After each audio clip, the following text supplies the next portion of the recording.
Hey everyone, I'm wearing something new because it's day one of IFA and we're here outside Messe Berlin to take a look at some of the finest new gadgets on display. Let's take a look around. Follow me.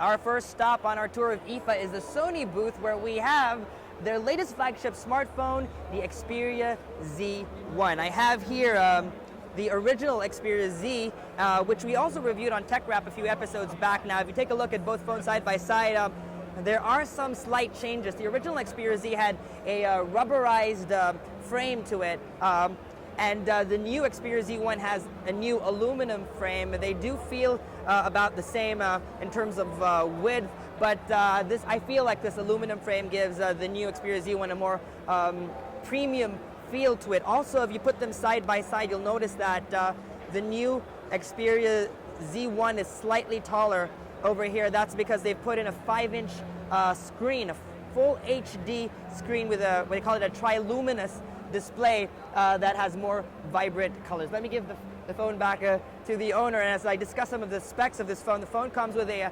2.2 gigahertz processor, 2 gigabytes of RAM, 16 gigabytes of storage, expandable if you put in a micro SD card into the micro SD card slot. Now, I complained a lot about photo quality on the original Xperia Z. The new Xperia Z1 has a major improvement, and I think it's really the feature that Sony has been touting, a new G lens with what they call a G lens that shoots better photos and a 20.7 megapixel camera. Let's take their word for it. Better photos on the Xperia Z1 compared to the Xperia Z. This phone is also water resistant. It retails for 650 euros. That's almost $900, and should be available in some markets as early as the last week of September 2013.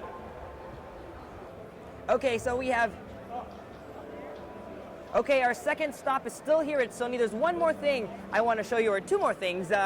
I know this looks like a DSLR lens, and in a way it is, but it's also a camera at the same time. Sony released two of them. This is the QX10, this is the QX100. They both differ in terms of specs. This one has a Sony G lens, similar to what we saw on the Xperia Z1.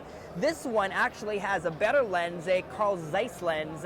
This one shoots at 10 times optical zoom, this one 4 times optical zoom, this one shoots 18.2 megapixel images, this one 20.2 megapixel images. Now, like I said, they're cameras, not just lenses, so they're actually standalone cameras. But why would I need a smartphone like the Xperia Z? Only as a viewfinder. Now, don't worry, it works on a host of different devices. Any Android smartphone that has Wi-Fi or NFC connectivity will work. It also works with iOS.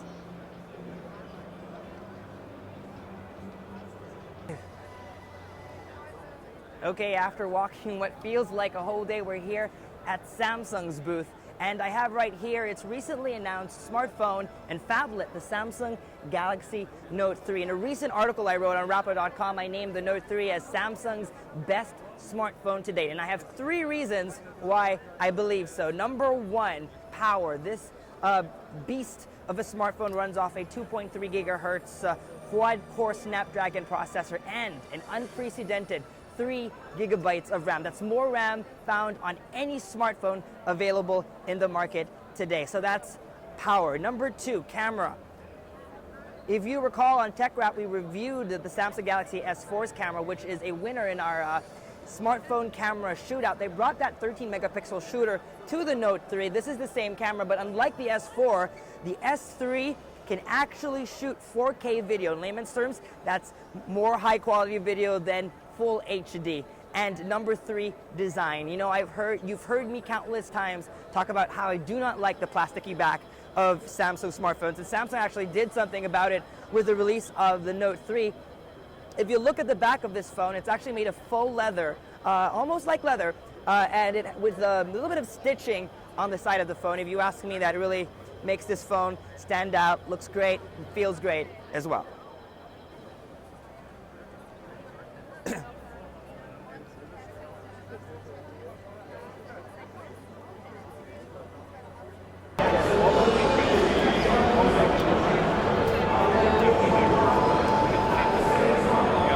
Okay, we're here at the Samsung booth where we'll take a look at some of their new products. The first one I want to show you is a new color laser printer that has NFC functionality. NFC stands for Near Field Communication, and basically what it allows you to do is to be able to print photos and files from your mobile phone all with a tap. And I'm here with my friend Bianca. Say hello, Bianca. We're trying to print a document now, and I'll show you how it works.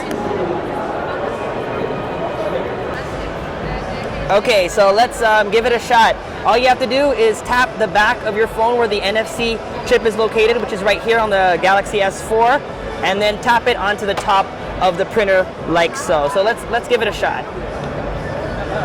So we're tapping.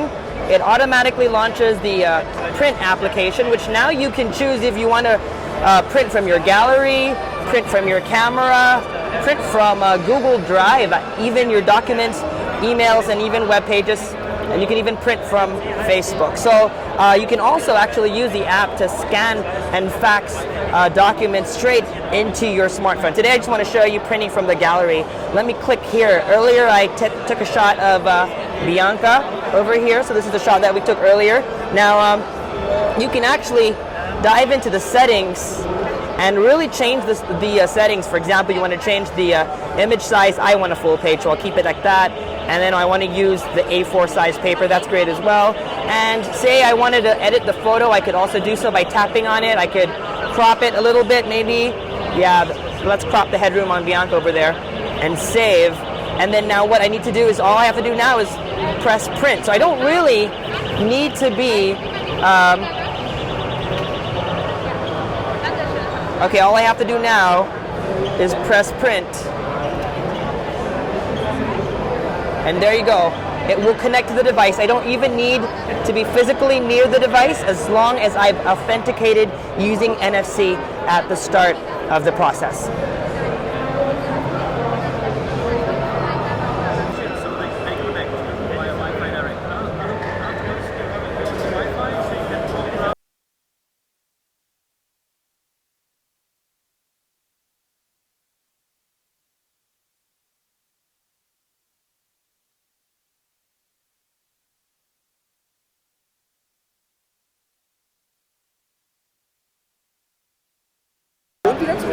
Okay, and rolling. And after a few minutes, here we have the finished product, Bianca, printed wirelessly using the NFC laser printer from Samsung. Okie dokie.